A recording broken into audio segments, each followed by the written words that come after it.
This podcast encourages and empowers you to create your own unique real story, develop your own unique real statement, and discover your own unique real self. The power is yours. Good morning, Ross Campbell. How are you doing on this wonderful, beautiful morning? I am fantastic. And over here in Vietnam, it's actually afternoon now. It's a very warm Vietnam. Yes, it's a very warm day today, but a little bit polluted, a little bit cloudy and foggy. But it's just a nice day. A nice day. That's good to know. Now your accent definitely doesn't sound Vietnamese.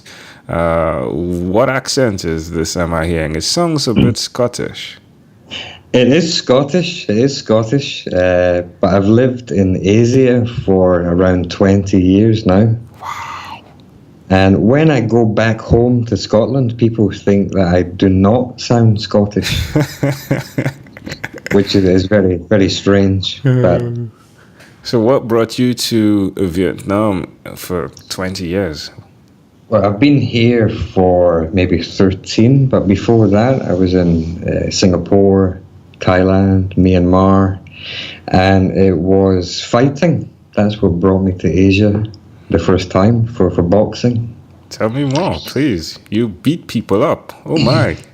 But I think it was more like me being beaten up in jail, to be honest. But I was boxing in the UK, and I had an opportunity to fight a boy in Japan. And that fight fell through while I was in the airport.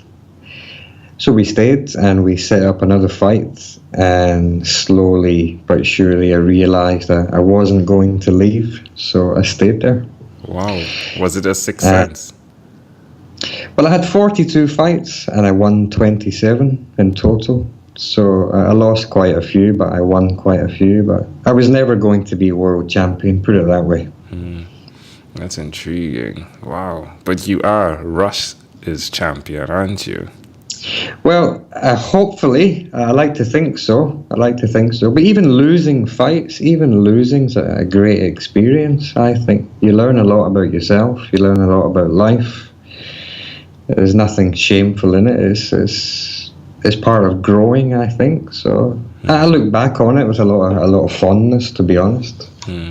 So who did you learn that from, that ability to appreciate the small things in life? I would say I was probably influenced by my father, which is I didn't have a very close relationship with my father, but I did learn to appreciate the small things in life, I would say. And I think when you're on your own, like myself, expat living in Asia, you have to rely on yourself quite a lot. And I think you realize when you're on your own that little things are there to be enjoyed, to be savored, to be remembered. So maybe my father, maybe myself, I would say. Why will you continue to be that guy that does appreciate the small things in life? Well, hopefully I could pass it on to my daughter. I think there's too many people today that are not happy, and they have so many opportunities, they have so many material things, they have so many relationships, and they're still not happy. And I think that might be not appreciating the small things and not appreciating what they have.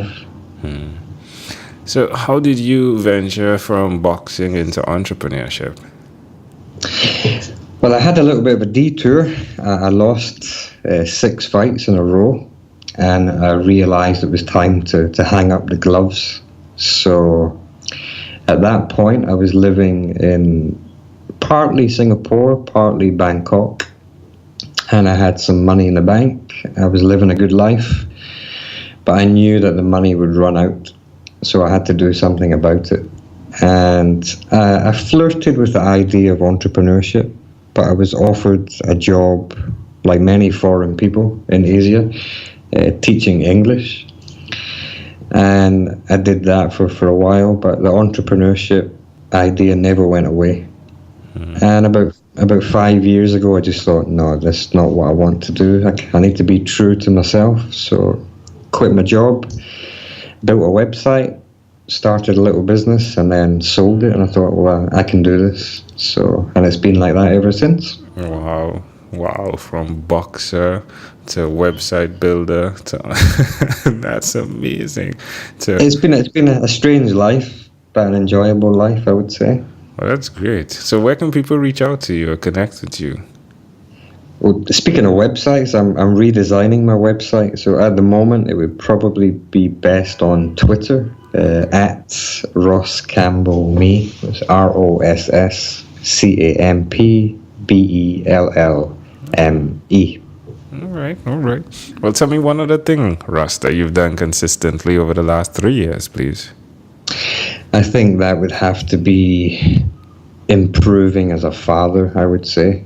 I love being a dad, but I take it pretty seriously. We have a lot of fun together, but I think it's a big responsibility, and you need to try and be the best that you can be. So I read a lot of parenting books every day. I try to learn as much as I can about being a better parent. I would say I've done that every day for the past 3 years. How does it make you feel looking back at the work you've put in? Honestly, I think there's no better feeling when you're sitting on the sofa watching a movie with your kid, and she turns around and for no reason says, "Daddy, I love you." I think no matter how successful you are in business, no matter how much money you've got, you can't really buy that moment. So for me, it's worth it. All the work, all the effort, all the learning. Love it. Well said. Amazing audience. You're hearing it live here from Ross Campbell. Ross can be reached at Ross Campbell Me on Twitter. I linked with him on LinkedIn. I do love that platform as well. Ross, let's switch gears for a moment. Let me invite you now into my time machine that is surrounded with beautiful, warm, blue Caribbean water. Ross. I can feel it. I can feel it now. What is your earliest childhood memory? My earliest childhood memory. I was thinking about this. I think it would have to be kicking a soccer ball with my father at his work. I'm not sure how old I was, but I was very young. What's the average age? I mean, is it like 3, 4 or like 6, 7? I think I would probably go for 4, 5, maybe. Okay. I would say. Why do you think this memory is so clear? Well, there is a big reason, to be honest. In the memory, I can remember running about with my father and a dog, and it was shortly after this that my father became pretty sick, pretty ill, and he was diagnosed with multiple sclerosis. And shortly after that, he lost the ability to walk. So I think the earliest memory of running with him, and then shortly after, he couldn't walk. I think that's maybe why it sticks out so much. How do you see that memory connecting to who you are today? I think it taught me very young that you never know what's going to happen in life. Like one day you're running, playing soccer with your kid, and the next month or next year you can't walk. So it taught me that life can be pretty cruel. It can be unexpected, so you should make the most of it while you can. I think that's what it taught me. Can I offer an interpretation to the thought picture you created in my mind with that memory? I would love to hear it. As much as, let's imagine that your father somehow instinctively knew that was going to happen, and he decided that he would not just be the person who shares with you or sits with you, but that he would go to the level of being super active. You know, football is such of an active sport, right? Expressing how you should be to get a goal. You don't get a goal by sitting on the sidelines, right? But just that he would extend his energy to express to you this the balance of the side of the activeness that goes with life, and communicate that just before he wasn't able to walk anymore. I love that imagery, yeah. And to see you go off in boxing, again, that active side of the scale in life, and now to be where you are, retracted if you would, to focus on the smaller things. I'm just loving how those both connect. I think that was what upset him probably more than losing the ability, was the fact that he couldn't see his kids having fun with him. I think that was very important for him. So yeah.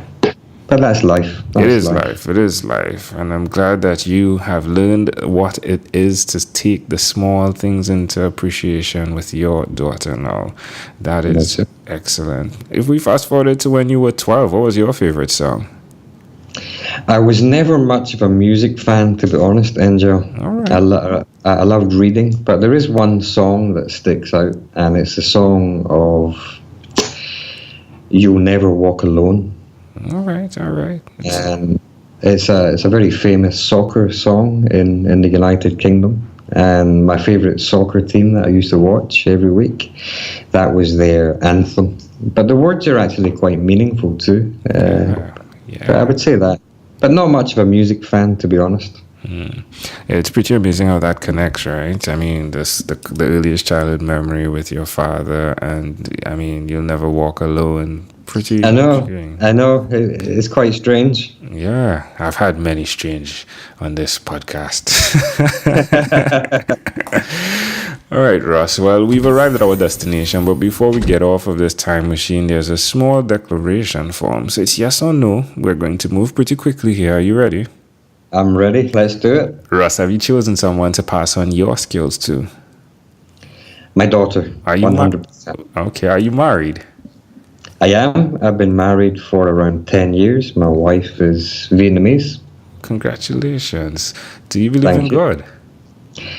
I do. Maybe not in the traditional sense, but I definitely believe in a higher power, a God. Yes, I do. Do you have an inner circle of friends? Very small. I would say 2 or 3 people that I trust, that I can rely on for good advice. We don't see each other often, but when we do, it's important. So yes, I do. Do you watch TV for more than 3 hours a day? Oh, no. How about 3 hours a week? Probably more like 3 hours per month, I would say. Wow. Maybe a little more than that. Maybe 5 to 6 hours per month, I would say. What about screen time, the phone and the computer? Is it more than 8 or less than 8 hours a day? Ooh, it's probably more than 12 per day. Okay.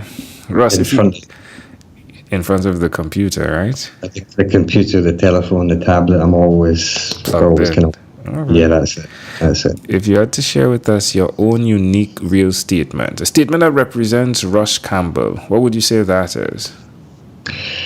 I think it would be true to yourself, be honest with yourself, and believe in yourself. You'd be very surprised at the things you can do, things you can experience, things you can achieve, things you can learn.